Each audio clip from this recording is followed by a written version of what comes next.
how many hours a day you waste or how many hours a week you waste. And the classic answer is something like 4 to 6 hours a day. You know, inefficient studying, watching things on YouTube that not only do you not want to watch, that you don't even care about, that make you feel horrible about watching after you're done.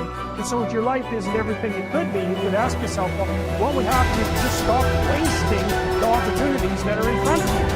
I should lose weight. I should work out. I should work harder. And then you know what? People with Peter shoulds, they get mad at themselves. And suddenly the thing you said should happen has to happen. That's when human beings change. Let's make it happen right now. Me and you, let's make it happen right now. Me and you, because you're smart enough. Progress has been made, but you got to keep on working. It's like God. You can't find the illusion that we have made it. No, let me tell you something. You got to keep on working. And we're going to make it happen, my man. Hey, sister, we're going to make it happen, but you got to get out your comfort zone. Because the next time you get an opportunity, you got to be ready. Because we're turning dreams into reality. Just start working at it just a little bit, but do find out what your work is and hold on to it and don't let your dream go. Don't let it go. Unless you've made some major mistakes in life, you haven't started living yet. So a lot of people, if you've never made any major blunders, made some major mistakes, lost some serious money, taken some serious risks, you haven't started living yet. Going through life quietly, tiptoeing safely to an early grave? No, no, no, no. You got to take some chances. You want to bring some adventure to your life. This is the time to stop and decide what direction you want to go in. One of the best things you can do in your life is to change. Maybe on the page of this story right now, you see nothing but failure. When we read your story, what do you want us to see? That you was another failure? What do you want us to read when we read your story? That you quit? What do you want us to read when we read your story? That you gave up? That you threw in the towel? But here is what we're going to do. We're getting ready to turn the page, because when you turn the page, you get ready to write a new story. Now is the time where you're going to begin to open up your mouth and declare that I'm going to build a legacy. Waste no more time arguing what a good man should be. Instead, be one and leave a lasting legacy for the next generation. This legacy should not be measured in material wealth, but rather in the strength of character and faith that you pass on.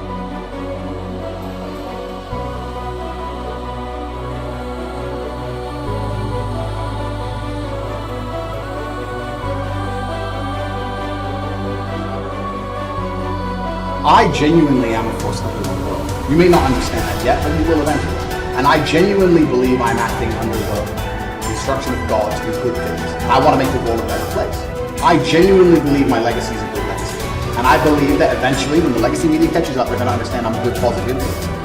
I think a man should have absolutely no interest in whether he's actually happy. If I wake up and I'm unhappy, I will do the exact same things as if I am happy. I will go to the gym the same. I will work the same. How I feel has no impact on how I live my life. I don't think happiness as an index is a healthy view for a man to have on life success. If you're waking up and going, oh, am I happy, am I not? You're looking at life wrong. I think of a man, if you put happiness if you move it down the scale, right? And you start looking at, am I successful? Am I competent? You know, am I achieving things? Am I respected? If you start to look at these indicators of your life, you're going to end up being happier without actually analyzing if you're happy or not. But we talk about weak men. This is what's scariest about this entire agenda they're trying to purport. Because their ideas, like the feminist idea and like the mainstream idea and like Logan Paul's ideas, all their ideals is if we weaken men, then if they become weak enough, they'll no longer be a threat. And I argue that point absolutely. I think the most dangerous men on earth are the weak men. I think inside of every single man, we're born with a fire inside of us that if we do not control, can destroy ourselves and other people. And if you look at men who have no emotional control, because that's what they're trying to teach us to have. They're saying, listen, you're a man, you're allowed to just cry all the time and have no emotional control, no stoicism, just react to your emotions. Do you know what happens when you tell men to just react to their emotions? Anger. You have school shootings, you have rape, You have violence. That's what happens when you tell men to have no emotional control. These school shooters are kids with no emotional control. Rapists are men with no emotional control. Violence and the bullshit you see on the street are men with no emotional control. Telling men to not be stoic is going to create a breed of violent young men who have no emotional control, can't control their emotions, and act out on them. That is absolutely not be more dangerous to society than me coming along and saying, listen, I don't give a how you feel. It doesn't matter how you feel. You have duties and you have responsibilities as an adult. You must comply and act a certain way regardless of how you feel. That is better for society as a whole, especially as I'm only teaching the tenets of, listen, go to the gym anyway. It doesn't matter. If you don't feel like it, go anyway. Listen, your girlfriend left you. Your heart's broken. You're not allowed to stalk her. She doesn't want you. Get the over it. What I'm saying is good for the world. They're saying, no, act out your emotions. Cool, you're creating stalkers, rapists, and school shooters. These people are fucking dangerous. Knowing yourself is the beginning of all wisdom.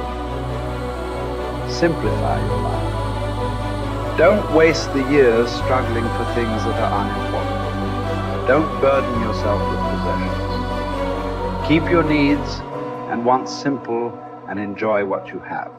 Don't destroy your peace of mind by looking back, worrying about the past. Live in the present.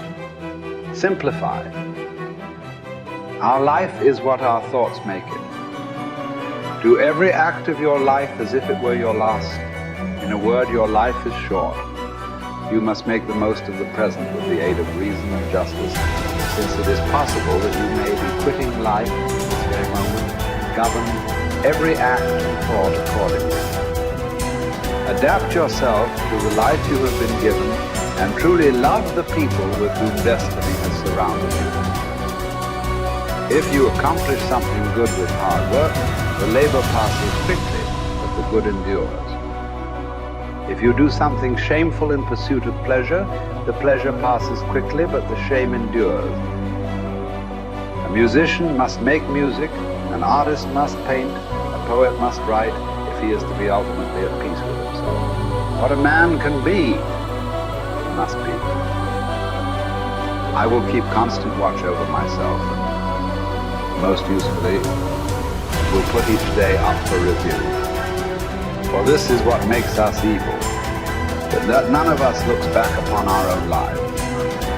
We reflect upon only that which we are about to do, and yet our plans for the future descend from the past. Excellence is never an accident. It is always the result of high intention, sincere effort, and intelligent execution. It represents the wise choice of many alternatives. Choice, not chance, determines your destiny. All human beings seek the happy life, but many confuse the means. For example, wealth and status, with that life itself. This misguided focus on the means to a good life makes people get further from the happy life. The really worthwhile things are the virtuous activities that make up the happy life, not the external means that may seem to produce it. Mark how fleeting and paltry is the estate of man. Yesterday in embryo, tomorrow a mummy or ashes. So for the hair's breadth of time assigned to thee, live rationally and part with life cheerfully, as drops the ripe olive extolling the season that bore it, and the tree that matured. Spend your brief moment according to nature's law, and serenely greet the journey's end as an olive falls, when it is ripe, blessing the branch that bare it, and giving thanks to the tree that gave it life.